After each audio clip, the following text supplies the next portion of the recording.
Hello friends, welcome to my YouTube channels. जो माने उच्च रक्तचाप बटिका खाउछंती से माने एई वीडियो निश्चय देखो।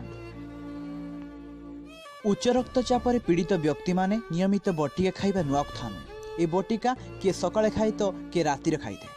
तेबे राति रे रक्तचाप बटिका खाइबा द्वारा अधिक सुफल मिलुथिबा एक नुआ अध्ययन जणा पड़िछि। किंतु सकाळे बटिका खाउथिबा व्यक्तिंक तुलन रे रात्रि बिछना को जीवा पूर्व बटिका खाउथिबा व्यक्तिंक क्षेत्र में हृदरोगर आशंका प्राय अधादि अटे। यही कथा स्पेन रो भिगो विश्वविद्यालय स्वास्थ्य गवेषक द्वारा अध्ययन कराइथिबा रिपोर्ट यूरोपियन हार्ट जर्नल रे प्रकाश पाइछि। उभय सकाळे और रात्रि रक्तचाप बटिका खाउथिबा पाखापाखि 20,000 रोगी को 6 वर्ष धरी अध्ययन करिबा परे सेमानकु एही निष्कर्ष मिलिछि। एथि रक्तचाप बटिका खाइबा पूर्व सबुबले डाक्तर को परामर्श नेबाकु कुआ जाइछि। ठीक अछि फ्रेंड्स, आज आम उच्च रक्तचाप थिबा व्यक्ति माने जो बटिका खाउछंती तांको बटिका संबंधी किछि अति आवश्यक जानिबा पाइलु।